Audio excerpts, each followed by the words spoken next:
Thanks. Thank you for coming out tonight. So I'm going to do a little start a still life for you. I'm going to talk about my palette first, which I think is important just to tell you where I start from. So you can see here that it's a progression from white to black. Starts with, this is Permalba white. When I do portraits, I usually use titanium. And then a series of cadmiums. Cadmium yellow light, medium, deep, deep, deep. Cadmium orange, cadmium red light, medium, deep. Alizarin, manganese blue, cobalt ultramarine, and ivory black. And below, you can see a couple of strings that I mix up. The string of grays, which is the Permalba and the ivory black. String of blues, which is the cobalt and Permalba, and the landscape greens. And this palette was developed by Frank Vincent Dumond. Maybe some of you know. If you don't, I'll just give a little blurb about that. And he passed it on to his students, two of which were Frank Mason. Many people in the city studied with him before he passed away. And Arthur Maynard was his contemporary. And he ended up in New Jersey influencing and teaching at the Ridgewood Art Institute, which is where I paint and teach. And then Arthur passed it on to his students, and John Osborne was my teacher, and now this is what I use. So you can see that this progression from light to dark, these values have like values above and below. And some people don't like to use this because it seems a little too complicated or too structured. I think of it kind of like driving a car. I have a teenager who is a young driver, and starting to drive, it's a little mechanical. You get in the car and you turn on this, you check the lights, you all this stuff, and you're like, did I do the right thing? And it takes you a while to get out of the driveway. And then gradually, as you become more comfortable with your machine, you get to the business of driving. So the business of driving, the business of painting is here. You learn this. It's a language. It's a system. It's a method. It's not going to make you a great painter. It may not even make you a painter at all. But if you understand this prism, it's a language to understand light. So tonight I'm going to start this little still life, and I'm going to paint it, approach it as if we were in a Northlit studio. And for those of you who don't get the opportunity to paint in a Northlit studio, all the light, being that we're in the Northern Hemisphere, that comes into the room is what is bouncing off the north sky. Either blue on a sunny day or white-gray on a cloudy day. So all that light is silvery and cool. Shadows, by contrast, because they're inside the room, are not influenced at all by the sky, and they are going to be warm.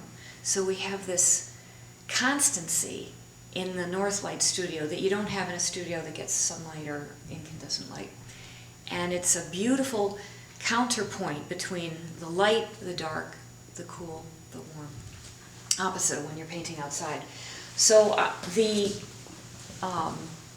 shadow constant that we use out at the Ridgewood Art Institute is called puce. And it's a combination of a blue and a cadmium red. So I start with, I have three that I use. The manganese and the red light, and then you just go down the scale like music. Cobalt, red medium, ultramarine, red deep. And puce, I was told, meant flea in French. Is that true? Mm-hmm. Yes, little flea. And I also read that in Marie Antoinette's time, they were very enamored with puce in fashion, and they had all sorts of clothes named after Blush of Flea and Flea Holiday and things like this, all using this kind of weird brown violet. So the first time I went to my class and John Osborne, my teacher, said, yeah, we start the shadows, we mass in with a control. It's a violet. And I was like, ooh, violet, how nice. And then I mixed up this, and it's really kind of a weird, yucky, browny, purpley thing. In the end, you don't want to see this or to say, oh, there's a lot of puce in that. You want it to blend in, but it is a control for the shadows. So, and I'm going to mix up a darker one to just show you what we have. The cadmiums are very intense colors. And you might notice I don't have any earth tones on here. I don't, if I want them, I mix them up. I don't buy them. You can mix everything from what you have here.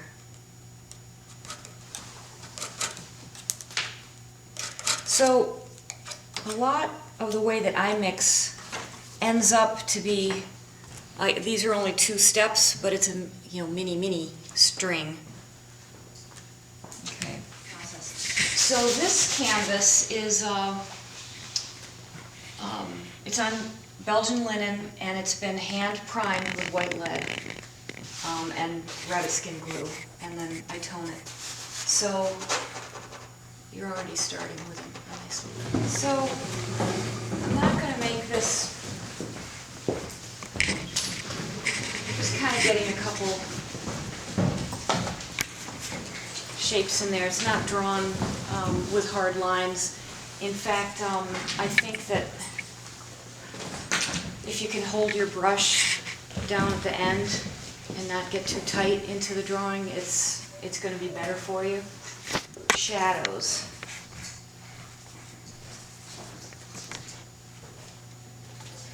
Trying to get a shadow pattern going.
Massing in, I can squint. You want to squint a lot, especially in the beginning, so that you can get the patterns, the global picture.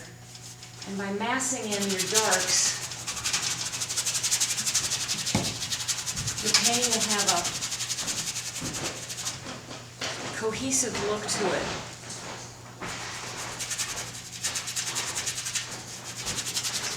Because what I'm doing with the paint, as far as modeling the little objects that are up there, is all about 3 dimensions.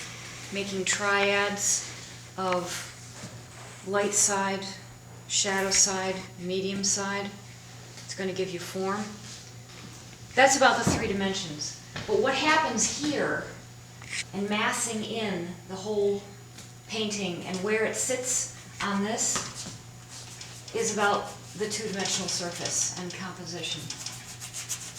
So it helps when we mass in the whole thing, get an idea of where we're going.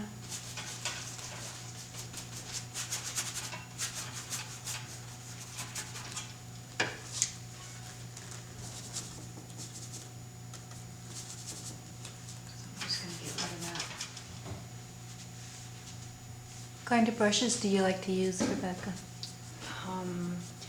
For this part, I like these Robert Simmons, the flats. They're a good workhorse, and you can. This is a big, pretty big brush, but you can get a nice edge on it when you're knocking in shadows. Sable is lovely for finishing stuff, but a little too fragile doesn't hold enough paint for this kind of stuff. So I knock in with the Robert Simmons, and that's what I use. Will you use just the one brush throughout, or you'll have another brush for the colors? I do have another brush. I'm still working with the darks, Right. and so I start pretty much with just one, and I try not to get too small. I try to keep a big brush as long as I can, because it keeps it looser, and then I find that sometimes some of my students will get a small brush, and physically you end up getting closer, so you kind of get tighter, and you have to get in there at some point.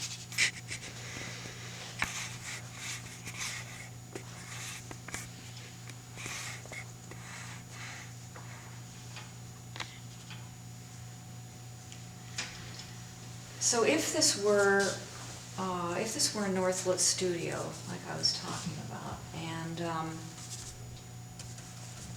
we had that single light source from the north light window, then we wouldn't have all those reflections in. It would be a single highlight, but that's okay. We'll pretend that it's a single highlight. Her spotlight. And how long does it generally take you to do a still life, depending on the size and of course the detail in there? I could answer that 25 years. That's all the painting history. Yeah. Everything at once. It varies. It does vary, and that's not to evade the question, but sometimes things will go very, very quickly, and then other times not. Okay, so what I'm doing right now is I'm sort of I'm obliterating some of those lines in the back, and I'm kind of carrying this green. I like it for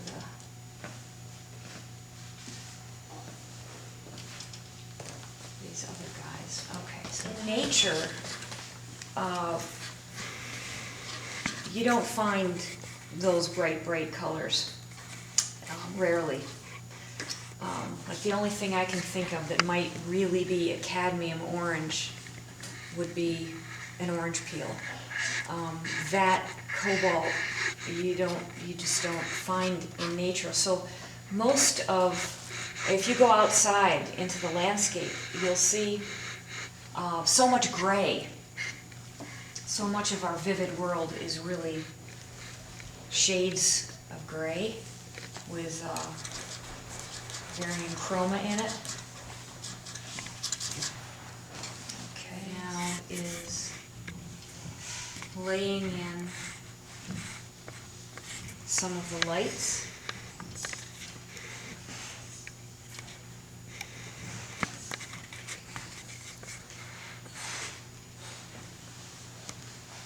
A little pinker on this guy over here. And it kind of starts off looking like those graphic posters. Shadow, light.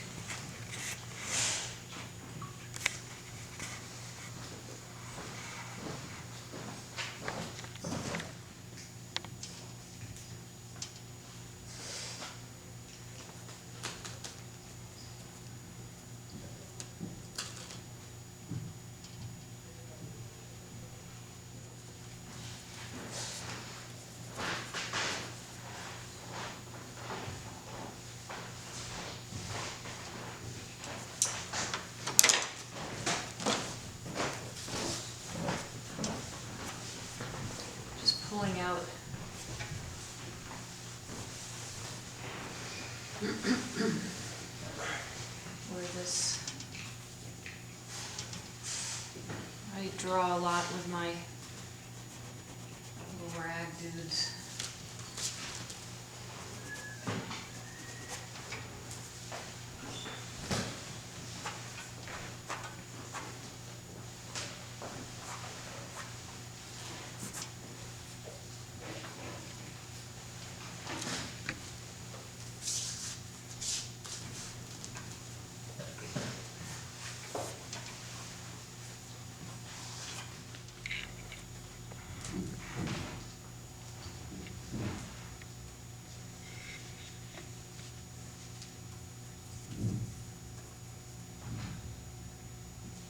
So I like to put enough paint on. It's not sloppy, and I don't use medium besides the oil, but you have to have enough on there so that you can do what I'm going to do in a minute or two, which is halftone. So you have the dark, and you have the light, and then you bring it together with a little bit of, and in that little area where the tips of my fingers are, we call that the halftone, and that is where all more of your intense chroma is going to live. It's because what's happening on those objects up there, if it's in shadow, it's obliterated. The color of the object, the local color, is obliterated by the shadow. If it is in the light, in the full-on light, like here, you can see the color gets washed out by the intensity of the light. So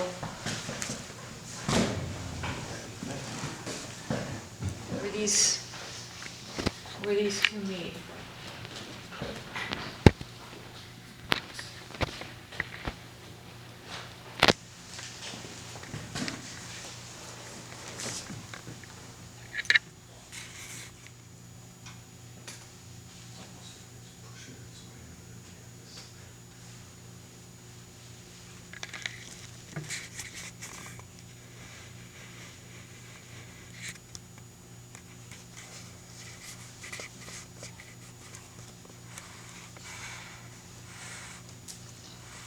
So from where I stand, and probably, at various points where you guys are sitting, you can see, like this little guy, from where I stand, the shadow of that is being trapped or carved out or illuminated by the shape that's behind it, and that's a beautiful thing.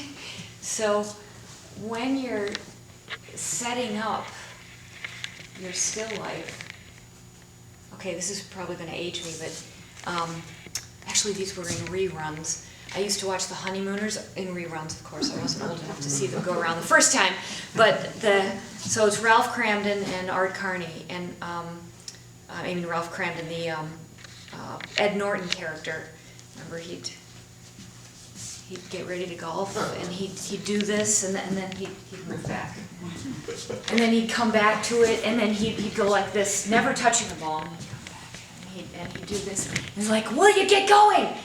So when I'm setting up my still life, I'll do a lot of that. And years ago, I used to get pressured into, oh my gosh, it's been 15 minutes and I'm not ready to paint yet, or why is it taking me so long? And then you get 3 hours into your still life and you think, why did I put that orange right in the middle? So now I allow myself to slow down and really look at the shapes and see how they're relating to each other in a very specific way. Like the shadow of this guy is being trapped by the light of the copper behind it. There's a little gap between these two onions, and I can see some light table between the shadow. It's just beautiful thing. And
so this is, I love this, the act of cutting in is what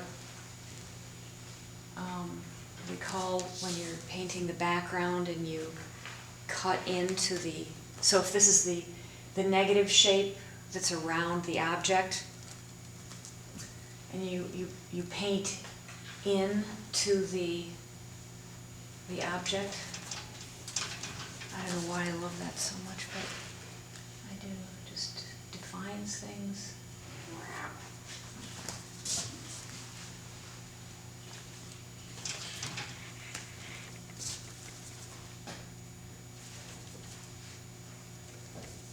So this surface of the table that is getting a lot of light, yeah, it's an incandescent light, but if we were in a Northlit studio, it would look pretty gray with silvery tones. So that is what I'm putting down here.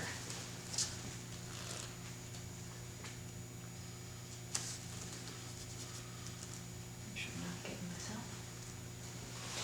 And in painting, do you go dark to light and bright to the darker shades, or how does that work? I mean, I'm watching you as you're going, but I saw you do the dark on the top and the background, and you did the outlines, of course, of the pieces themselves. But I'm trying to get how you're doing the rest of it, and I'm completely lost. Okay, sorry. Well, I start with the massing in of the shadows on the Right. entire surface. It kind of gives the piece a cohesive look, because you want your, it is a painting with boundaries after all, and we want the whole thing to have a design to it. So whether you're painting outside or inside, I like to do all the darks first to kind of get it going. And it's not necessarily, sometimes if it's a blue object, it's not all the blue, all the red, it's sort of an overall feeling of the darks. And then I mix up, my habit is to mix up the light side, the local color, and then to start coming in and shifting things. Does that answer your question? Mhm.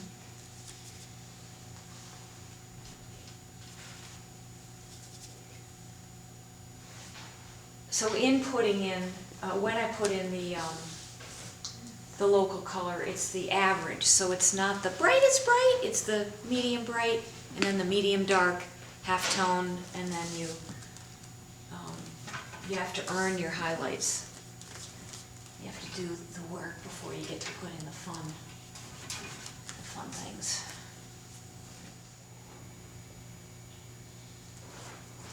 So even though you'd think, well, the surface, the top surface of the book, of the blue book, you probably can't see it, but like the top surface of the table, you would think it would be lighter, but the wear and tear of the book makes this side seam layer. So I'm gonna have to make that believable.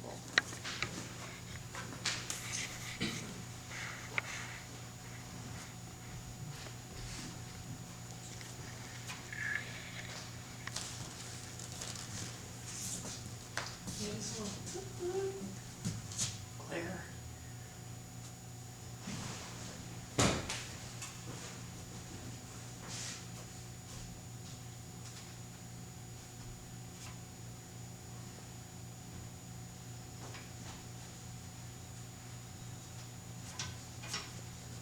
Just pulling away some of that paint so that I can, because when I get to the point where I want to put in what I do see of the light part of that, I don't want it infected by the paint that I have already down there. Ooh, now I'm smearing my highlight. Okay, I'm going to have to take that highlight out here so that I can get to.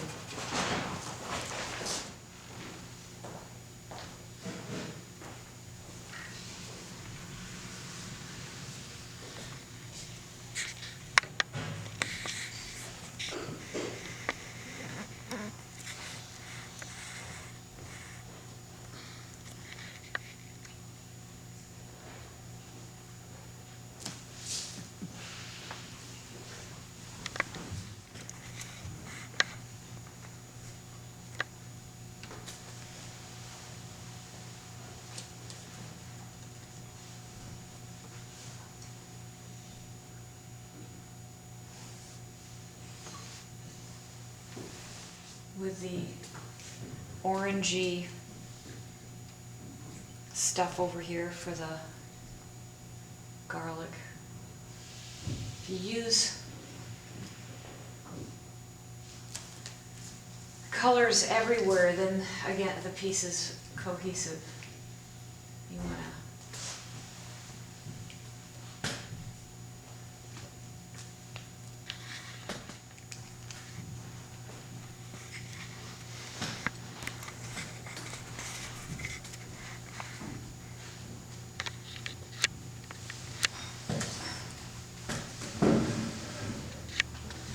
So I keep wiping off my brush. Sometimes I want to drag the colors together, but when I want to halftone the light and the shadow together, I like to do that with the edge of the brush, and there's enough paint on there that I can drag it together, and I don't want to infect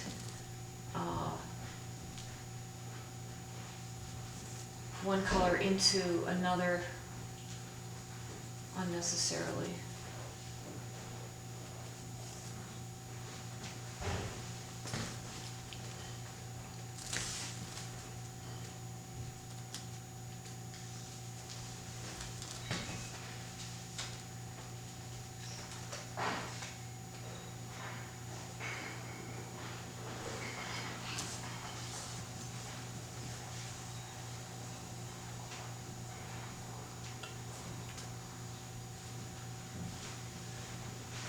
Now, how do you choose what texture canvas to paint on? I mean, how is that done? Or do you have one that you work specifically on with still lifes and then another for portraits, etc.? Well, that's a good question. This is a canvas that I like the texture of, so I would probably use it for most things. Often with portrait, I like it to be smoother because you can get a nice kind of skin tone going. Landscape, if it's a big painting, it's nice to have a little bit more texture, but I don't like things that are too textured if they're going to be small. This is not too textured, but if you can get canvas that's really rough, and I prefer for a small size not to have it too textured, because then you have to come up close to a small canvas, you're seeing too much texture. That's what I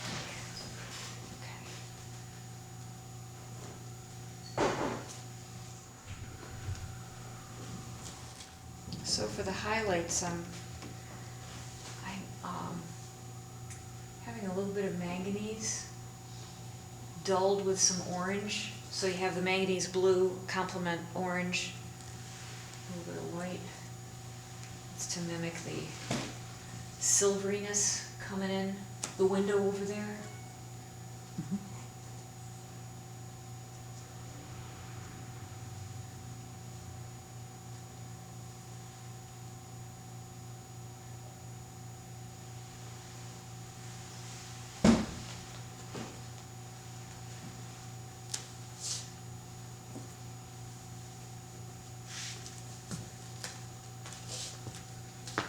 Is there a specific brand of paint you prefer? Yes, I usually buy Gamblin, and I think that, I think you get used to something, or your teacher used something, and, it's what you're used to. My teacher, John Osborne, always used Gamblin, and that's what I have started out with. Although manganese blue is not, Gamblin doesn't make it. They might make a manganese blue hue. Anything with hue I don't use because it's not the real thing. So in that case, I use Old Holland. Actually, I'd love to use Old Holland for everything, but it's so bloody expensive. Beautiful paints. You can feel the tubes. You get a cheaper brand and the Old Holland of the same color, and you can feel the weight.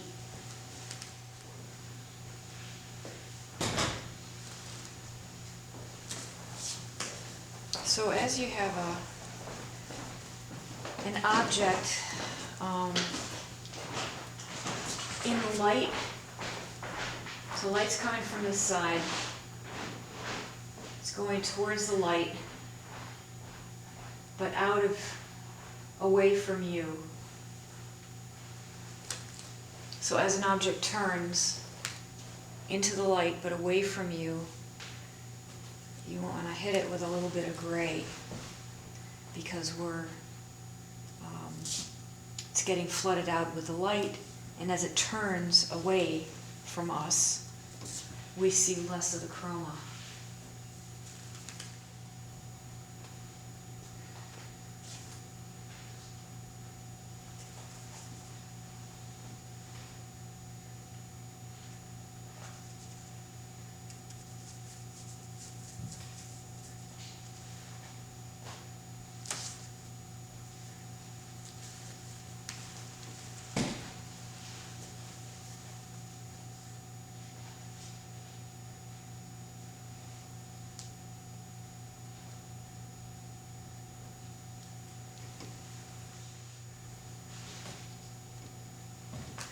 So what I'm trying to do here with these single strokes is shift the color slightly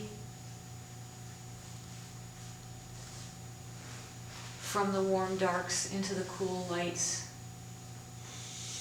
taking into account the local color.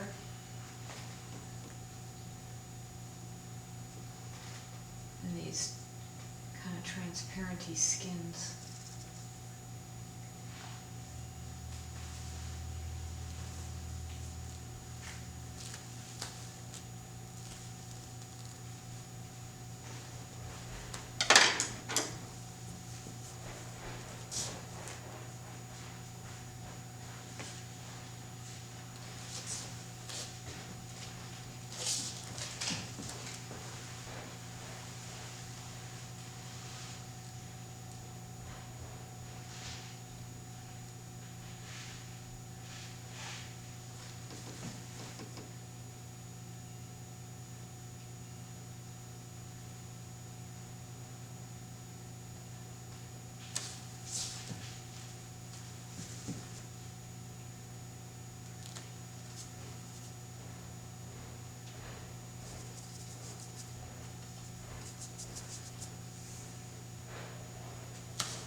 Are still lifes your favorite? You know what, when I'm working on one, it either really isn't or it really is. And then I'll change and I'll do a landscape and it will be really my favorite or really not my favorite. It depends. It really depends. You know, the thing I really like about still life, that I was starting to talk about when I was talking about the genre having been out of favor and then being in favor, at least not out of favor anymore, is that it's such a vehicle for an artist's expression.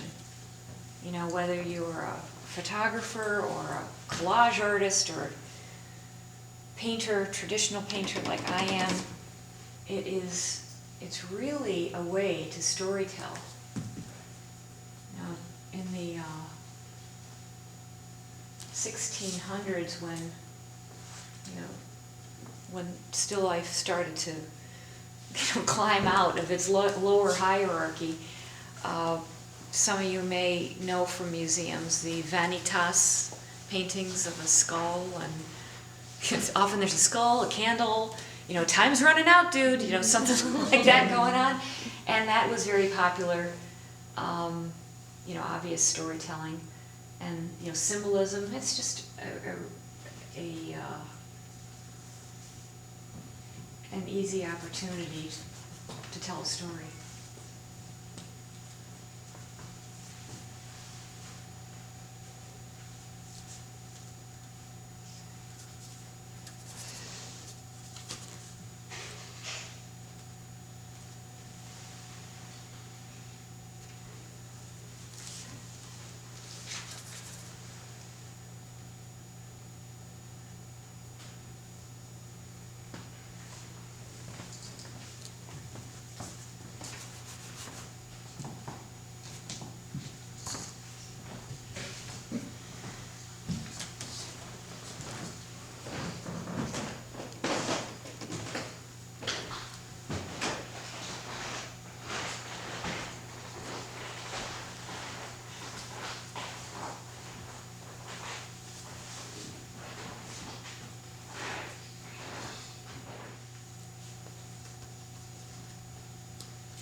highlights usually come at a radius change. So I'm looking at the bowl right now, and it's often where you have a plane here and a plane here, and the highlight is right at that radius where it changes.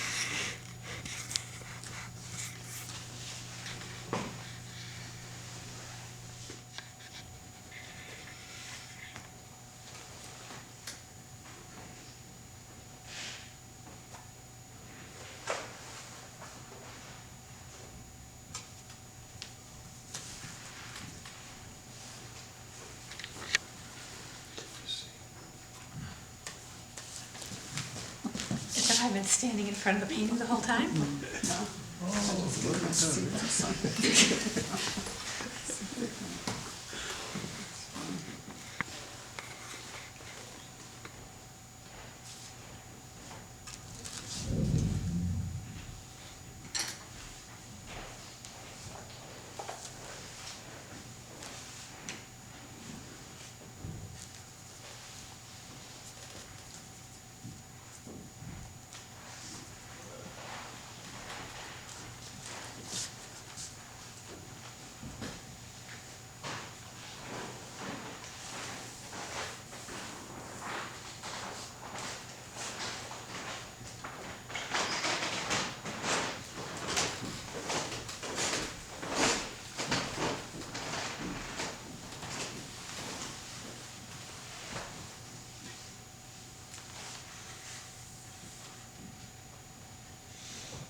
So there's that really nice edge. I'm trying to get on the edge of the copper that's facing us. It's just a thin little thing.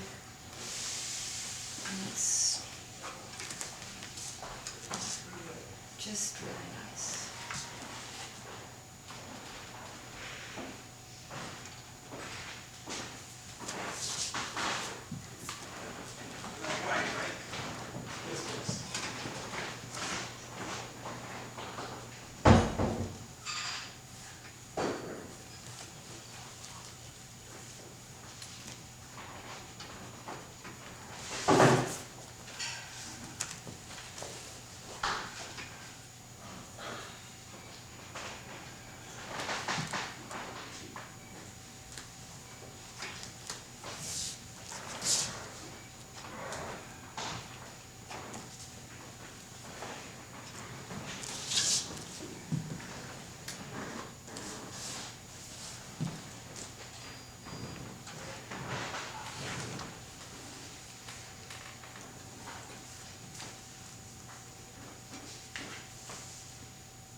Ever get stuck, you come out with the rosemary bush.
Is there a specific time of day that you like to paint for the light?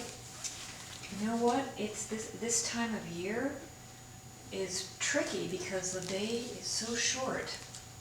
You know, by 3 o'clock, it starts to change so much. So that window of, so yes. But again, in the north, if you're in a north light studio, it's constant the whole day. So that's pretty cool.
Beautiful.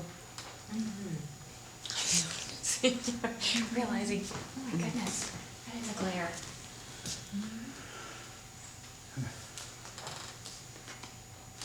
So I'm gonna fix the value a little bit on.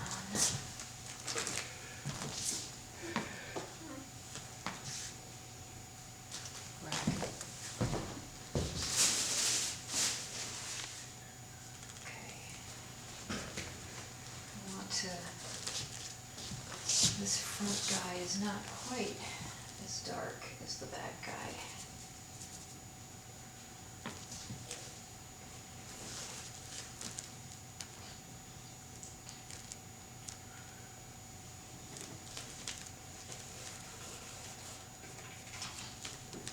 A little more richness.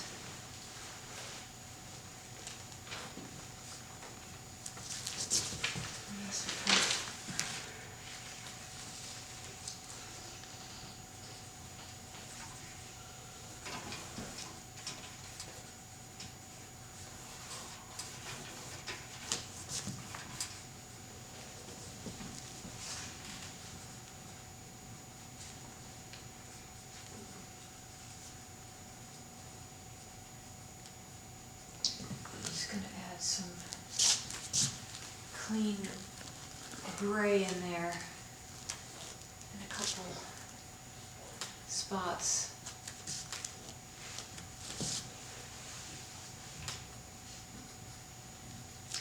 Now, if this were a different fabric, you'd have reflections on from those glossy shallots, but the velvet just sort of absorbs it. I didn't see any.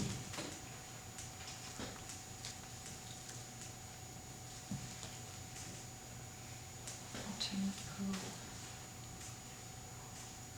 Other color going on there.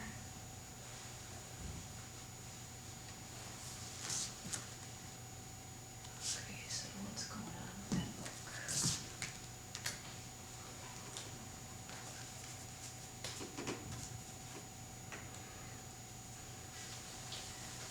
So, with the edges of the book,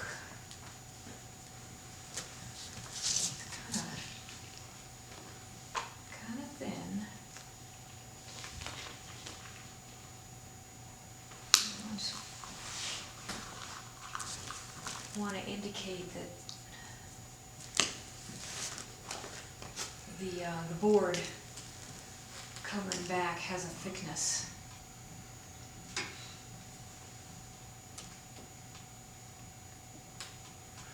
And you have to give some indication of that.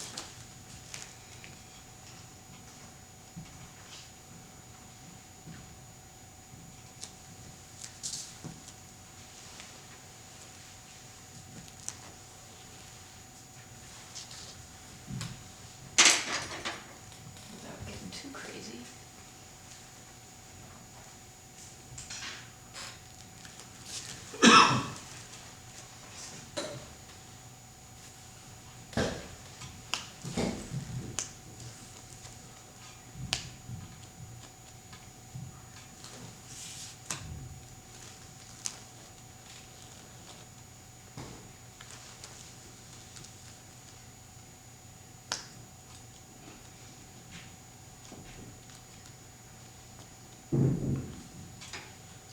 Again, at the radius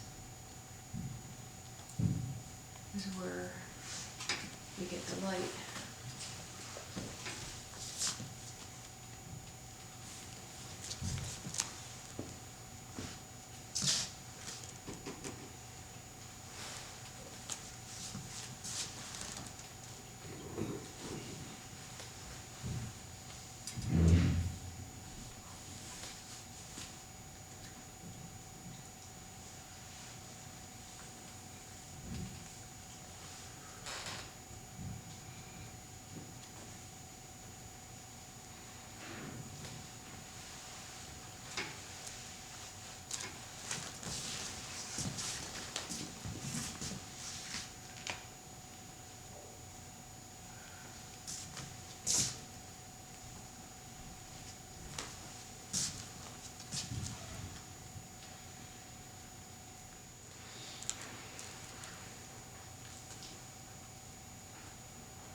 You know, the writing isn't important, but sometimes it's a nice effect.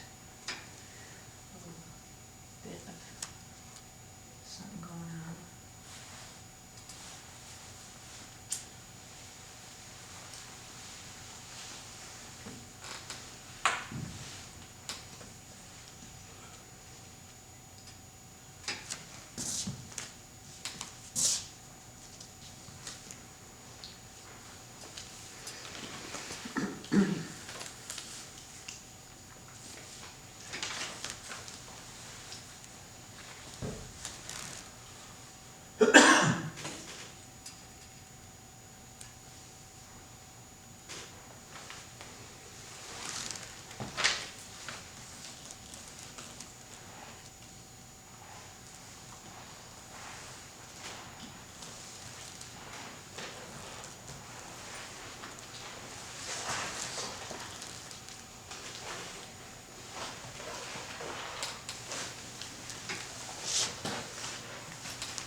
prefer painting wet on wet, or is there some things you like to do when it's dry? I do have things that I like to do when it's dry. And that would be shimmering on the water is impossible to do. Well, it's not impossible to do. To get that scintillating grrr is tough to do when it's wet. But I do, at this stage, like to paint into the wetness, and often if the canvas fits, I'll put it in my freezer, the whole thing.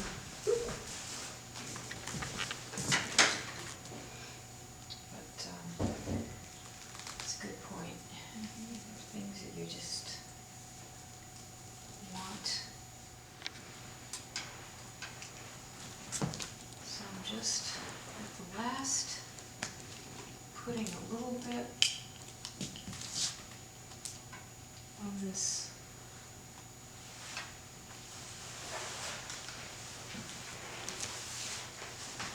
green in here.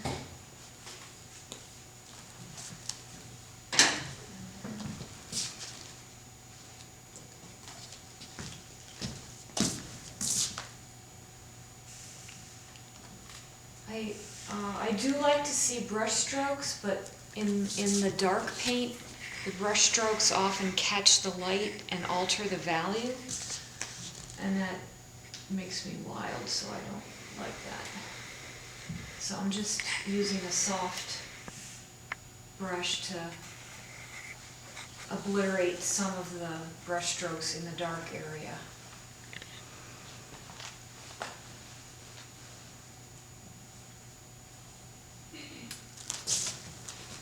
Try to see what I can here in this.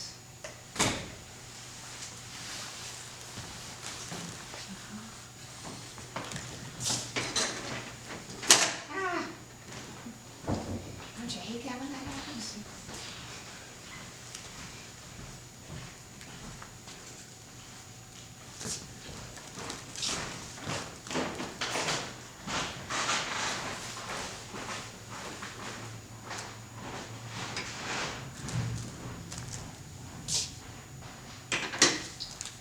I think we're nearing the end of this. Yeah, I think Does anybody have any questions? Beautiful.